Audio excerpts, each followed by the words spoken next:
I'm Coach Corey Wayne, and this is my video coaching newsletter.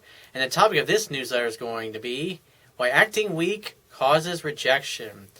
Well, something I want to remind you of, which is very, very, very important when it comes to women, is that they're emotional beings.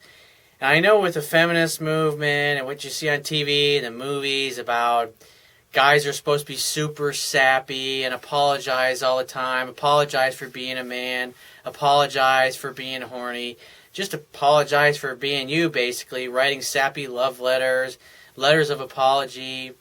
I was visiting with my dad recently, and I caught the tail end of one of those dating shows where it starts out like there's 20 dudes all compete for like one girl.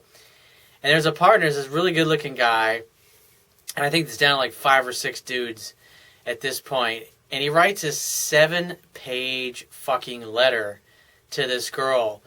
And the beauty is, once you like really get the stuff that I teach, you really understand it, and you live it yourself, you'll be able to watch these kind of shows in the beginning of the season and watch all 10, 15, 20, however many guys it is, watch them interact with the girl, the things they say, what they say off camera about the date.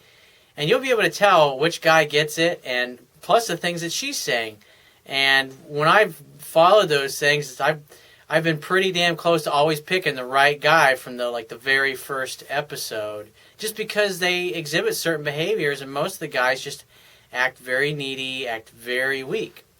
And so I got an email here from a guy who's written me before. He's trying to reattract a girl that he blew it with, and then he, in a moment of weakness, writes a long letter of apology. But the thing that's really important to understand about women and the fact that they're emotional beings is that since they tend to be driven by what they feel about you, think about it this way. If you write a letter of apology for like all the things you did to hurt her and upset her because you think, oh, that's what you're supposed to do to get it all out in the open in the beginning, when she reads that, all she's going to do is be reminded of all the times that you were a dick to her in the past, or that you hurt her, or you hurt her feelings, and guess what? She's going to re-feel all those same emotions again.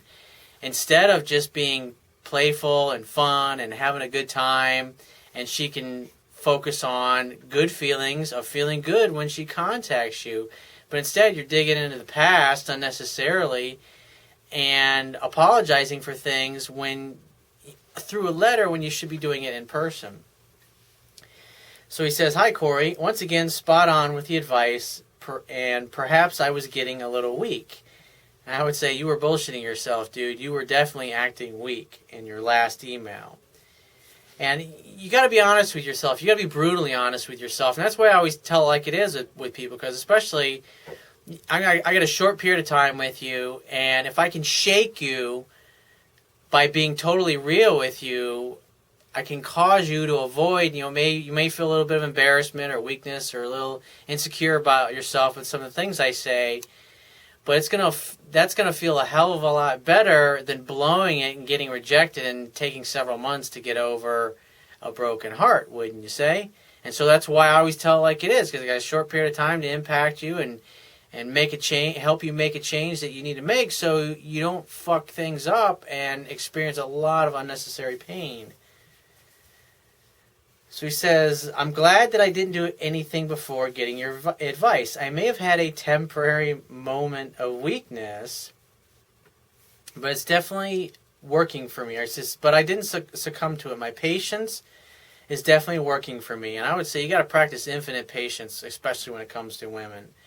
"Since I've contacted you, she has asked me to meet with her in Lazarus, wherever that is, while she is there on work experience. I told her maybe if I'm not busy, but between you and me, I'm not going to spend that sort of money to see her." And I would say, good. I mean, she dumped you, remember? If she rejected you, why should you go out of your way and spend all kinds of money to meet up with her somewhere?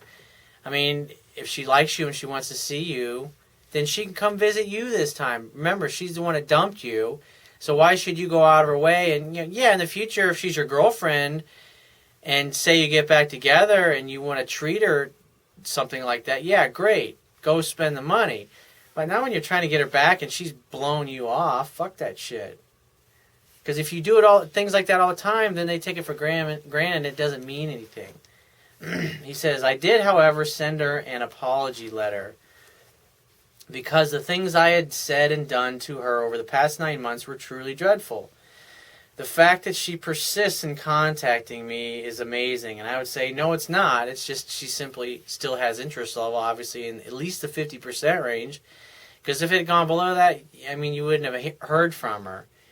And I would say, as far as the letter of apology, it's weak. All you've done was, like, especially, you had things going good, and she's starting to call you again and text you, and then you go and remind her of what a dick you were to her in the past.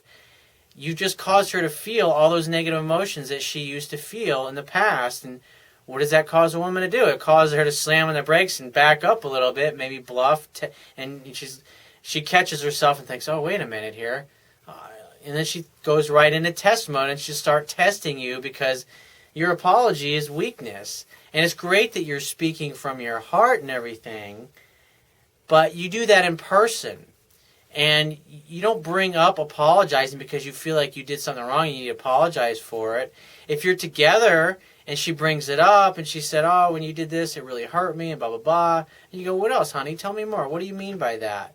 And just get her to talk and open up about it like I talk about in my book. That's when you do it. It's together in person, but not over the phone or in a letter. You're trying to reattract her. You're trying to get her to start wanting to be with you and pursue you again. And you go remind her of all the things that you did in the past that hurt her, and it's going to cause her to back away, which is the exact opposite of what you're trying to accomplish. And I would also say that, I mean, you're treating her like a celebrity. It's like you're putting her on a pedestal, and she doesn't belong there. Remember, this is the girl that dumped you and rejected you and blew you off like you were fucking nothing just a few weeks ago. And now you're, oh, your highness, it's like you're basically treating her like a celebrity again. And he says, I didn't want anything by apologizing to her. And I'd say, you're bullshitting yourself. I would say the whole reason that you did it is you were hoping that it would cause her to call you and go, oh, I love you 100 times more, and we should get back together, and I should come see you and fuck your brains out right now. I mean, you probably had visions like that because you saw that shit in a movie somewhere where the guy wrote a letter and it just worked magic. It doesn't work that way in the real world, brother. It was purely from the heart. And like I said, speak from the heart in person when it's appropriate. It's not appropriate right now when you haven't seen her in weeks or a month, whatever it's been. She's always initiating contact now. She bluffed to test me a few times, and one of them was when she was contacting me. I asked how she was doing, and then she ignored me, and I thought, whatever. And I'd say you're becoming a little wiser. You're starting to recognize that women will do that. When they feel that you're not coming after them and chasing them like you once were, they'll contact you, and then they'll leave the conversation. They'll leave you hanging. And they'll do it on purpose because women know this shit. I mean, they've been playing these little fucking games since they were like 8, 9 years old when they were learned how to manipulate their daddy to get what they wanted. And so, by the time you're interacting with her, she's got a couple decades on you, man. And so it's like you're going to be totally fucking outmatched. And so you did a smart thing by not overreacting to that. It was the perfect way to handle it. He says, today she mentioned how she'd been up north with some other dude. And and that's another thing. She mentioned another guy's trying to make you jealous, trying to get a rise out of you, trying to see if you care. That's what she's fishing for. She's trying to see if you give a shit about her. And when a chick says something like that, you always got to have a better comeback. She says, I don't give a shit about him. He can keep you busy when you're not with me. When are you going to get your fucking ass down here to see me? When are you coming to visit? That's how you always want to respond to those things. And this particular guy kept blowing her up on Facebook. I guess apparently you're watching her Facebook. I didn't react at all, but all those issues I'm working on. However, after reading your book a few more times, I should be good to go. I would say definitely from your email, I can tell you don't know the information well enough yet, but you got to read it 10 to 15 times to get to know it to the point where you know the material so well you could literally give a class on it or teach it yourself, because you need to be that quick because there's so much information.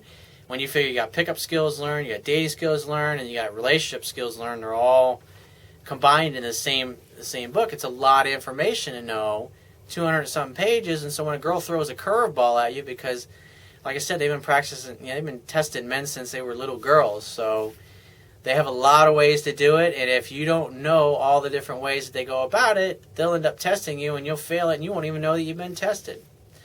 So if you find this message of value, you could show your appreciation by going down to the Wibbia toolbar, which is at the bottom of your screen if you're watching this video on my website.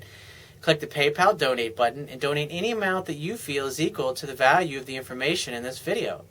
At the very least, please share this page with all your friends and family by clicking any one of the social network sharing buttons, which are also located in the Wibbia toolbar at the bottom of your screen. If you have a question that you want to ask me, or there's a topic that you want me to cover in a future video newsletter, click the Contact Me tab on the left-hand side of your screen and send me 1 to 2 paragraphs maximum detailing your questions, your situation, or your challenges, and just give me several days to get back to you with a response, because I get a lot of email from the internet and I also get a lot of it from my paying phone coaching customers. But be patient and I will get back to you. And if you need help right away, the quickest way to get my help is to book a paid phone coaching session. And you can do that by clicking the Products tab at the top of your screen and just follow the instructions. And I will talk to you soon.